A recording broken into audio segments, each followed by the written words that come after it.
어둠이 짙게 깔린 이 당, 당신은 무언가가 숨겨진 세계에 발을 내딛고 있습니다. 환영합니다. 한국의 어둠에. 이곳은 잊혀진 과거와 영원히 떠나지 못한 영혼들이 얼지고 설킨 곳입니다. 오늘 밤 우리와 함께 소름 끼치는 이야기를 나누며 심장이 뛰는 순간을 경험해보세요. 매 순간 숨막히는 긴장감이 여러분을 감싸고 그 안에는 깊은 공포가 잠들고 있습니다. 준비되셨나요? 이제 어둠 속으로 들어갑니다. 아마도 초등학생 혹은 그 전이었던 것 같은데 그 무렵 한동안 우리 가족은 그의 거친 오래된 농가에 살았던 적이 있다. 헬레나에서도 남단에 있는 사람도 몇 없는 마을이었는데 헬레나라는 지역 자체가 남북전쟁 때 격전지였던 곳이라서 마을 외곽 곳곳에 벙커나 참호가 보이기도 하는 재밌는 곳이 없다. 그 무렵에 어린 우리에겐 특히나 재밌는 곳이 있었다. 우리끼리는 절대 못 가게 했지만 가끔씩 부모님이 일을 쉬는 날은 부모님과 함께 폐허가 된 벙커에 들어가서 건인놀이를 했던 게 아직도 기억날 정도니까. 하지만 그나마도 부모님이 바빠진 뒤로 가본 적도 없었다. 부모님은 헬레나에서 옥수수 농사를 아주 크게 시작하셨고 덕분에 우리 둘이서 집을 지키고 있을 때가 많아서 그때부터 우리만의 놀이를 만들기도 하고 집에서 할 수 있는 놀이를 하곤 했었다. 특히 그 집의 먼지 쌓인 구석구석을 돌아다니며 탐험하는 것과 길마당에 사과나무를 올라서 아래를 내려다보는 걸 좋아했었지만 하지만 사실 우리가 그 집에서 가장 좋아했던 것은 바로 유령이었다. 형체가 보이는 건 아니었지만 그녀가 집에 있는 건 분명했다. 우리는 그녀를 엄마라고 부르곤 했는데 그 이름은 매우 친절한 데다가 우리를 보살펴주려는 것처럼 보였기 때문이었다.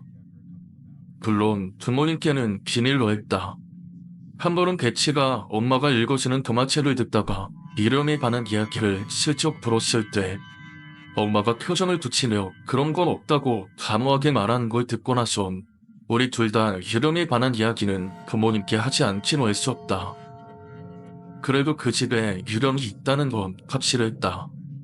때때로 아침에 잠에서 깬 배치와 나는 침대 옆 탑재에서 의문의 컵을 발견하곤 했는데 그건 그 전날 밤에는 분명 그 자리에 없었던 것이었다. 그때는 우리가 너무도 어렵기에 같은 방에서 지내고 있었고 부모님은 식사 시간 이외에는 집에 계시지 않았으니까 컵은 그 엄마가 거기에 놔둔 것이 분명했다. 그리고 그녀는 잠천에 혹시라도 우리가 보진 않을까봐 걱정돼서 그랬던 것이라고 우리는 그렇게 생각했다. 그녀는 부모님 없이 집에 남겨져 있던 우리를 아껴주었고 그녀가 원하는 것은 그저 우리를 돌봐주는 것이었으니까 그렇게 생각했었다.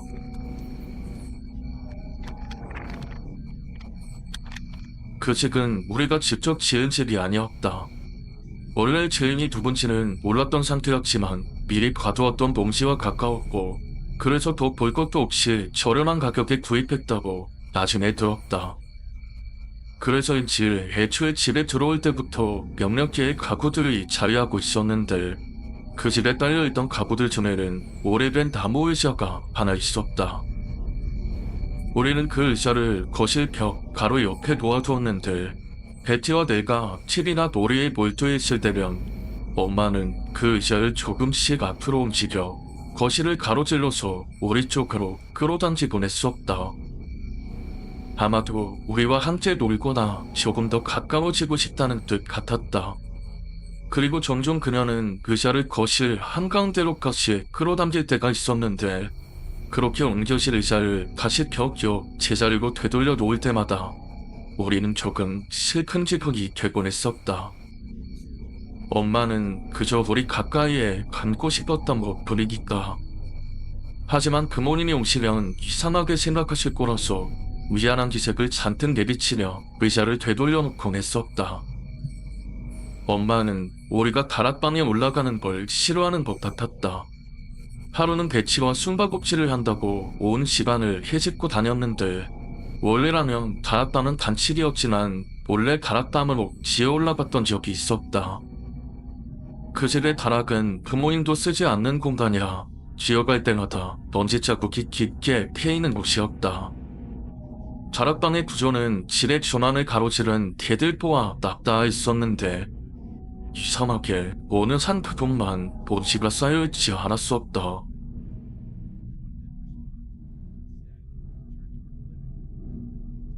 유독 눈에 들어오던 그 부분이 궁금해서 손을 가져가 보았는데 그 순간 무언가 비춰지는 느낌과 함께 난 그대로 뒤로 나뒹굴었다. 그땐 정말 놀랐었다. 엄마의 존재에 대해선 분명 알고 있었다지만 그녀가 실제로 내게 행동을 취한 건 처음이었으니까.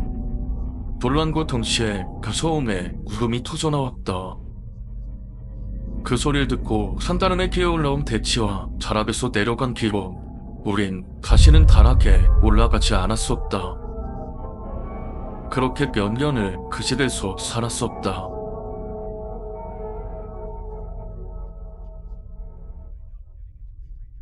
몇 년이 지나고 배치와 나는 고등학생이 되었다. 부모님의 옥수수 농장은 꽤나 잘 되었던 것 같아서 좋은 조건으로 웃돈을 받고 팔았다고 했고 그 무렵에 도심으로 이사를 갔었다.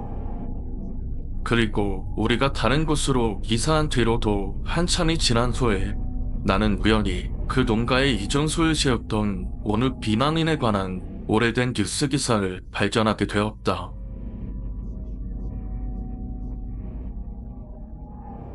그녀는 정신적으로 병세가 있었다고 한다. 하지만 정확히 어떤 문제인지는 지금 기억나지 않는다. 워낙 충격적인 기사여서. 특정 부분이 너무 기억에 강하게 남아서인지 다른 것들은 죄다 잊어버렸다. 자신의 두 아이를 살해한 엄마. 아이들이 잠자리에 들기 전 덕이 든 우유를 한 컵씩 먹였다고 했다. 그리고 나서 그녀 역시도 목을 내어 자살했다는 것이다. 기사에는 그녀가 아이들에게 준 침대 협탁 위에 빈 우유컵과 시체가 매달려 있는 제들보가 나온 그 집의 거실 사진도 함께 실려 있었다. 그리고 목을 낸 그녀의 시체 아래에는 그 오래된 나무 의자가 쓰러져 있었다. 정확히 거실 한가운데에 놓인 채로. 부모님께 끝내 말씀드리지 않았다. 그나마도 배치와 함께 겪은 일이 아니었다면 내 정신마저 무너졌을 것 같았다. 우리가 자고 일어났을 때면 머리맡에 있던 빈 컵들과 거실 한가운데에 놓인 그 낡은 의자가 아직도 너무 생생하게 기억이 난다.